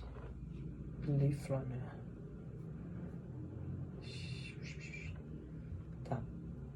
O antropólogo Flaner está encantado. Não sei se fala assim. Foda-se. O antropólogo Flaner está encantado, assombrado, mas também perturbado com o caos de possibilidades simultâneas. Essa Nova York tem alguma coisa em comum com o mercado de pulgas da Dada surrealista do início do século, mas com uma diferença. Seus objets troubles não são apenas motivos para devaneios. Isso eles são, sem dúvida, mas são também sinais de mundos que vão desaparecendo. Alguns são tesouros, obras de grande arte. Lévi-Strauss e os surrealistas refugiados eram colecionadores apaixonados. O comerciante de arte da Terceira Avenida que eles frequentavam e com quem se aconselhavam, Julius Caillat, tinha sempre à mão diversas peças esquimós, melanésias ou da costa noroeste. Segundo Edmund Carpenter, os surrealistas sentiam uma afinidade imediata com a predileção desses objetos por trocadilhos visuais. As seleções feitas por eles eram de altíssima qualidade. Além dos comerciantes de arte, uma outra fonte para esse bando de conhecedores de arte primitiva era um museu do índio americano. Como diz Carpenter, os surrealistas começaram a visitar o depósito do Bronx desse museu, fazendo suas próprias seleções, concentrando-se numa coleção de magníficas máscaras esquimós. Esses imensos trocadilhos visuais, feitos pelos esquimós Kukokwin, um século ou mais atrás, constituíam a maior coleção dessa espécie no mundo. Mas o diretor do museu, George Hyde, chamava-as de piadas e vendia metade por $38 e cada uma por $54. Os surrealistas compraram as melhores. Depois eles se transferiram alegremente para a coleção da costa noroeste de Ilha, despojando-a de uma obra-prima depois da outra. Despojando-a? Em 1900, volta o Clifford. Em 1946, Marx Ernst Barney Newman e vários outros montaram uma exposição de pintura indígena da costa noroeste na Galeria Betty Parsons. Eles reuniram peças de coleções particulares e artefatos do Museu Americano de História Natural. Deslocando as peças do museu através da cidade, os surrealistas classificaram-nas como espécimes científicos e reclassificaram-nas como arte. Carpenter, 1975. A categoria de arte primitiva estava emergindo, com seu mercado, sua perícia e seus laços estreitos com a estética modernista, que havia começado com a voga da arte negre nos anos 20, tornar-se-ia institucionalizado nos anos 50 e 60. Mas na Nova York da época da guerra, a batalha para que os objetos tribais tivessem reconhecimento amplo ainda não estava ganha. Lévi-Strauss lembra-se de que, como adido cultural da Embaixada Francesa em 1946, tentou, em vão, fazer uma troca, uma vasta coleção de arte indígena americana por alguns Matisses e Picassos. Mas as autoridades francesas se fizeram de surdas às minhas solicitações e as coleções indígenas acabaram nos museus americanos. Fecha aspas, 1985. O colecionar de Lévi-Strauss e dos surrealistas nos anos 40 foi parte de uma luta para obter status estéticos para essas obras-primas cada vez mais raras. As práticas modernas de colecionar arte e cultura de forma científica e avant-garde situam-se no final de uma história global. Essas práticas ocuparam um lugar apocalíptico, progressivo, revolucionário ou trágico, a partir do qual se juntam as heranças valorizadas do homem. Ao concretizar essa organização temporal, a Nova York pós e pré-figurativa antecipa o futuro entrópico e reúne seus diversos passados em formas descontextualizadas, coletáveis. Os arredores étnicos, as lembranças da província, a companhia da ópera chinesa, o indiano ornamentado na biblioteca, as obras de arte de outros continentes e outras eras que acabam nos armários dos comerciantes. Todos são sobreviventes, remanescentes de tradições ameaçadas ou desaparecidas. As culturas do mundo aparecem no cronótopo como fragmentos da humanidade, produtos degradados ou elevada e grande arte, mas sempre funcionando como brechas ou saídas de um destino unidimensional.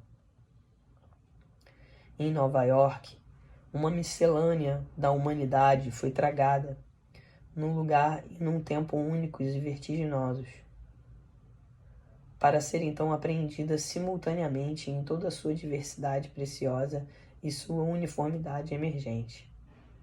Nesse cronótipo, os produtos puros do passado da humanidade são resgatados pela estética moderna apenas como arte sublimada. Eles são recuperados pela moderna antropologia como arquivos consultáveis para se pensar sobre o alcance da invenção humana. No cenário de Lévi-Strauss, os produtos do presente, que se torna futuro, são superficiais, impuros, escapistas e retrô, mais do que realmente diferentes. Antiques, mais do que antiguidades genuínas. A invenção cultural está subsumida por uma cultura de massa modificada pelas mercadorias.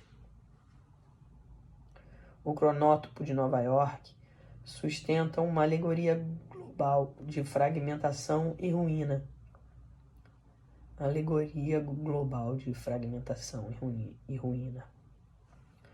O antropólogo moderno, ao lamentar o falecimento da diversidade humana, coleciona e valoriza os sobreviventes e as obras de arte duradouras dessa diversidade. A aquisição de maior valor feita por Lévi-Strauss em Nova York foi uma coletânea quase completa dos volumes 1 até 48 dos Annual Reports do Bureau de Etnologia Americana. Esses livros eram, diz-nos ele, numa outra evocação dos anos de guerra, aspas, volumes sacrossantos, que representam a maior parte do nosso conhecimento sobre os índios americanos. Era como se as culturas indígenas americanas de repente se tornassem vivas e quase tangíveis através do contato físico que esses livros, escritos e publicados antes da extinção definitiva dessas culturas, estabeleciam entre o templo delas e eu. Lévi-Strauss, 1960. Esses relatos preciosos da diversidade humana foram registrados por uma etnologia, ainda no dizer dele, em estado puro, ao invés de diluído. Eles formariam um material etnográfico autêntico a partir do qual as ordens metaculturais do estruturalismo se construíram. Não entendi muito bem essa parte. Eles formariam um material etnográfico autêntico a partir do qual as ordens metaculturais do estruturalismo se construíam. As coleções e taxonomias antropológicas, entretanto, estão sempre ameaçadas por contingências temporais. Lévi-Strauss sabe disso. É um transtorno que sempre evita. Por exemplo, em Tristes Trópicos, ele tem perfeita consciência de que focalizar um passado tribal necessariamente o deixa cego para um presente emergente. Ao perambular pela paisagem moderna de Nova York, longe de encontrar cada vez menos coisas para conhecer, o antropólogo se confronta com mais e mais coisas, uma estonteante mistura de combinações humanas possíveis. Ele luta para manter uma perspectiva unificada, procura ordem nas estruturas geológicas profundas, mas em geral, na obra de Lévi-Strauss, a narrativa antropológica, nela englobada, dificilmente contém uma história corrente de perda, transformação, invenção ou emergência. Pouco antes do fim de sua brilhante aula inaugural no Collège de France, o escopo da antropologia, Lévi-Strauss evoca o que ele chama de dúvida antropológica, o resultado inevitável de se correr riscos etnográficos. Os golpes e as rejeições dirigidos às ideias e aos hábitos mais caros de alguém por outras ideias e hábitos com maior capacidade de refutá-los. Vou ler de novo. Pouco antes do fim de sua brilhante aula inaugural no Collège de France, o escopo da antropologia, esse é o nome da aula inaugural, o escopo da antropologia, Lévi-Strauss evoca o que ele chama de dúvida antropológica, o resultado inevitável de se correr riscos etnográficos. Aí agora, palavras do Lévi-Strauss. os golpes e as rejeições dirigidos às ideias e aos hábitos mais caros de alguém por outras ideias e hábitos com maior capacidade de refutá-los.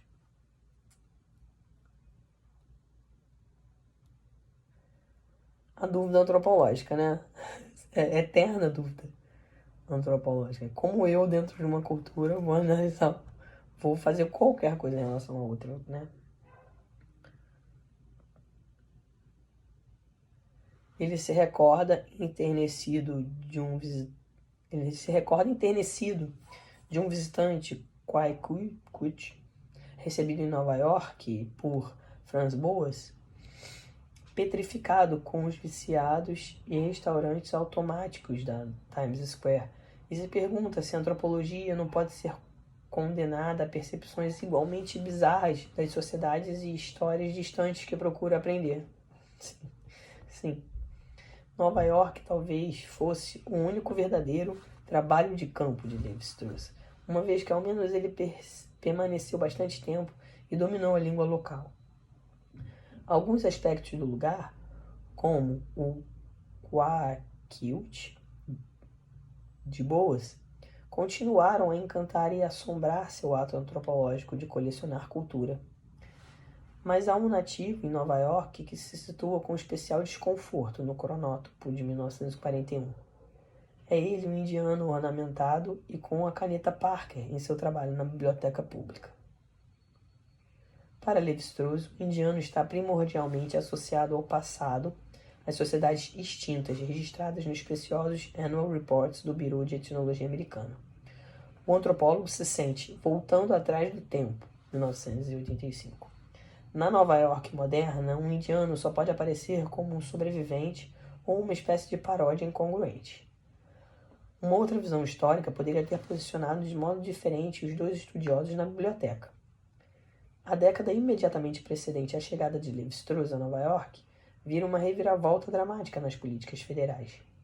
Sob a liderança de John Collier, então no Bureau de Assuntos Indígenas, uma nova política indigenista fomentou ativamente a reorganização tribal em todo o país. Enquanto Levi-Strauss estudava e coletava os passados de muitos grupos de americanos nativos e extintos, estes encontravam-se em processo de reconstituir-se cultural e politicamente. Visto nesse contexto, o indiano com a caneta Parker representava uma volta no tempo ou um vislumbrar de um outro futuro. Visto nesse contexto, um indiano com a caneta Parker representava uma volta no tempo ou um vislumbrar de um outro futuro? Eu acredito que esteja sugerindo aqui que é um vislumbrar de outro futuro, né?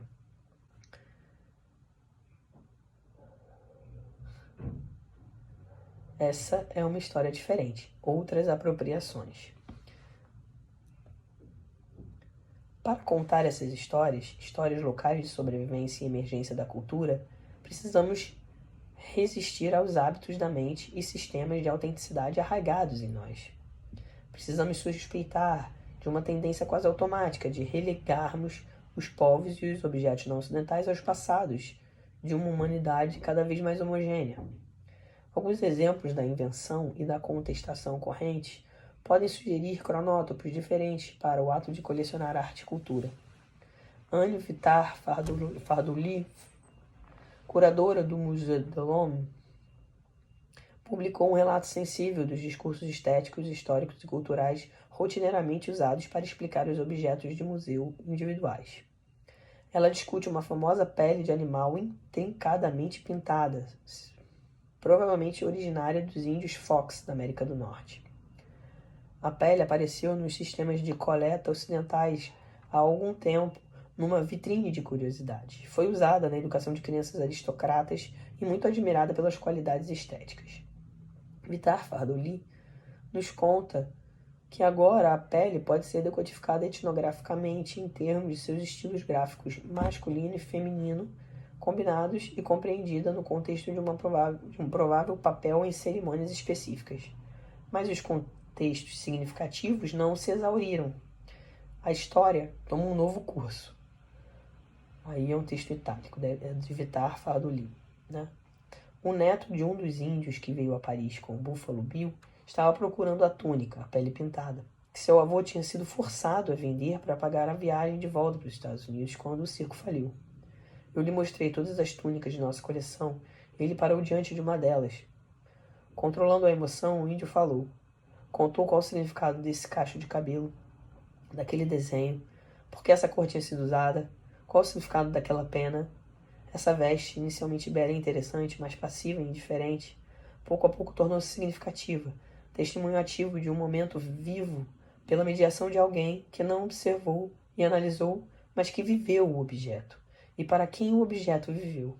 Pouco importa se a túnica é realmente do avô dele. Vitar Farley, 1986. Volta Clifford. O que quer que esteja acontecendo nesse encontro, duas coisas claramente não estão acontecendo. O neto não está repondo o objeto no contexto original ou cultural autêntico. Este já passou há muito tempo. O encontro dele com a pele pintada é parte de uma recordação moderna. E a túnica pintada não está sendo apreciada como arte, como um objeto estético. O encontro é específico demais, mesclado demais na história familiar e na memória étnica. Alguns aspectos da apropriação cultural e estética estão certamente atuantes, mas eles ocorrem numa história tribal corrente. Uma temporalidade diferente da que governa os sistemas dominantes que diagramei. No contexto de um presente que se torna futuro, a velha túnica pintada passa a ser outra vez tradicionalmente significativa. A moeda corrente dos artefatos tribais vem se tornando mais visíveis para os não indígenas. Há muitas reivindicações por novos conhecimentos tribais pendentes no Departamento do Interior. E se elas são ou não formalmente bem-sucedidas, importa menos do que aquilo que se torna manifesto através delas, a realidade histórica e política da sobrevivência e do ressurgimento indígenas, uma força que colide com as coleções de arte e cultura ocidentais. O lugar adequado de muitos objetos que estão nos museus vem sendo agora objeto de controvérsia. Os Zuni, que evitaram o empréstimo do seu deus da guerra para o Museu de Arte Moderna, estavam desafiando o sistema de arte e cultura dominante, pois na crença tradicional dos Zuni, as figuras do deus da guerra são sagradas e perigosas. Elas não são artefatos etnográficos e certamente não são arte. As reivindicações dos Zuni em relação a esses objetos, especificamente, rejeitam a promoção deste, em todos os sentidos do termo, ao status de tesouros estéticos ou científicos. Eu não afirmaria que a única verdadeira morada genuína para os objetos em questão seja na tribo. Uma localização que, em muitos casos, está longe de ser óbvia. Afirmo apenas que os contextos dominantes interligados da arte e da antropologia não são mais nem evidentes por si mesmos nem incontestes. Há outros contextos, histórias e futuros nos quais os objetos não ocidentais e os registros culturais podem pertencer. Os raros artefatos Maori, que em 1984 e 85 excursionaram pelos museus dos Estados Unidos, normalmente residem nos museus neozelandeses, mas são controlados pelas autoridades Maori tradicionais, cuja permissão para a saída do país foi solicitada. Aqui e em outros lugares, as comunidades indígenas ressurgentes influenciam a circulação das coleções do museu. No mínimo isso, né? O que está em jogo é algo mais do que a programação convencional dos museus no que concerne à educação da comunidade e ao seu alcance. A situação atual questiona o próprio status dos museus enquanto teatros da memória histórico-culturais. Memória de quem? Com que fins? O Museu Provincial da Colômbia Britânica, por algum tempo, incentivou os entalhadores a trabalhar a partir de modelos da coleção lá existente. Emprestou velhas peças e doou outras novas para serem usadas em polates modernas. Supervisionando esses desdobramentos, Michael Ames, que dirige o Museu da Universidade de Colômbia Britânica, observa que, aspas, os índios tradicionalmente tratados pelos museus apenas como objetos e clientes agregaram agora o papel de clientes. E continua. O próximo passo já aconteceu. As comunidades indígenas estabelecem seus próprios museus, buscam suas próprias concessões no Museu Nacional, instalam seus próprios curadores, contratam seus próprios antropólogos e pedem a repatriação de suas próprias coleções. Rames, 1986. O Museu de Coaquiut, na Ilha Quadra, situado em Qatarasque-Cove, na Colômbia Britânica, exibe obras tribais devolvidas das coleções nacionais em Ottawa. Os objetos estão em extinção em caixas de vidro, mas arrumados conforme a propriedade da família de origem. Na Baía Alert, na Colômbia Britânica, o Centro Cultural Misto expõe artefatos repatriados numa casa grande, original dos Coaquiut, arrumados pela sequência de seu aparecimento na cerimônia de Potlatch. As novas instituições funcionam tanto como exposições públicas, quanto como centros culturais ligados a tradições tribais em curso. 2 museus dos Baida também se estabeleceram nas Ilhas Rainha Cartola. E o movimento está crescendo em outros lugares no Canadá e nos Estados Unidos. Grupos de nativos americanos com recursos ainda podem apropriar-se do Museu Ocidental, como eles tomaram para si uma e outra instituição europeia, a tribo. Velhos objetos podem novamente participar de um presente que se torna futuro tribal. Além disso, vale a breve observação de que a mesma coisa é possível para artefatos escritos coletados pela etnografia de resgate. Alguns desses velhos textos vêm sendo agora reciclados enquanto história local e literatura tribal. Os objetos, tanto do ato de colecionar arte quanto o de colecionar cultura, estão suscetíveis a outras apropriações. Publicado em The Cultural Studies Reader, London, Routledge, 1993. Muito interessante. Importante.